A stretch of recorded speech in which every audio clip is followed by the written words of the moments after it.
Griffin merupakan suatu makhluk legenda berkepala dan bersayap helang, dan bertubuh berekor serta berkaki belakang singa.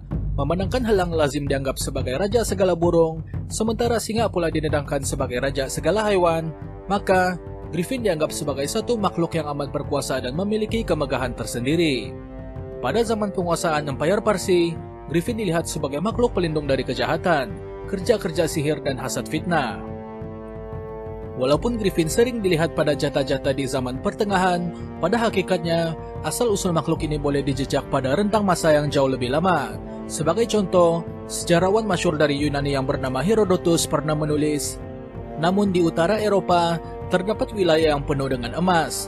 Dalam hal ini, sekali lagi saya tidak mampu berkata dengan pasti bagaimana emas tersebut dihasilkan.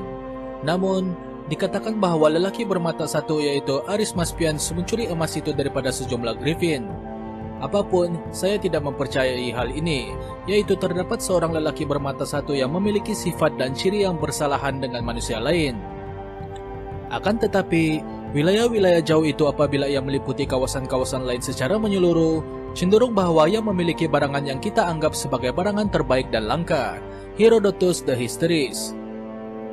Walaupun makhluk Griffin ini paling lazim ditemui di dalam kesenian dan mitologi Yunani purba, terdapat juga bukti gambaran Griffin dalam kebudayaan purba Parsi dan Mesir yang ianya dipercayai berusia seawal milenia keempat sebelum Masehi.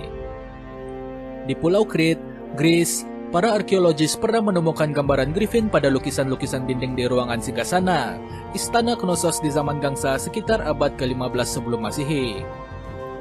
Lebih menarik, terdapat juga pelbagai makhluk hybrid kacukan lain yang mirip Griffin.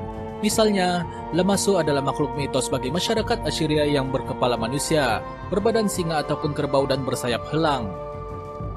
Lebih jauh ke timur, makhluk separuh manusia dan separuh burung yang dikenali sebagai Garuda hadir sebagai tunggangan kepada Dewa Vishnu dalam kepercayaan Hindu.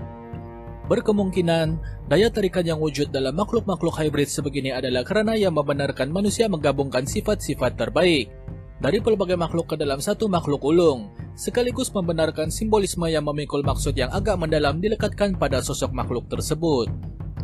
Hal sebegini mungkin turut berlaku pada Griffin di zaman pertengahan. Dalam legenda masyarakat Eropa pada zaman ini, dipercayai bahwa Griffin bersenyawa untuk melangsungkan zuriat.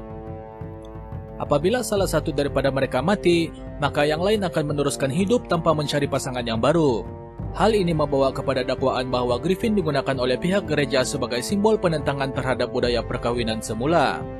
Walau bagaimanapun, tidak dapat dipastikan secara jelas adakah hal ini merupakan kepercayaan yang sebenar ataupun hanya sekadar pemahaman di zaman modern. Walaupun makhluk Griffin ini mungkin hanya dilihat sebagai makhluk yang lahir daripada imajinasi manusia, terdapat juga kemungkinan wujudnya kebenaran di sebalik makhluk ini. Terdapat satu teori yang berpendapat bahwa Griffin dibawa masuk ke Eropa oleh para pedagang yang melalui laluan sutera dari gurun Gobi di Mongolia. Di gurun ini, fosil-fosil dinosaur Protoceratops ditemui. Memandangkan tulang temulang makhluk ini terutama tengkoraknya memiliki paruh seperti burung, maka orang-orang yang menyaksikannya di zaman purba berkemungkinan menafsirkan tulang tersebut sebagai bukti bahwa makhluk hybrid kononnya memang pernah hidup di gurun.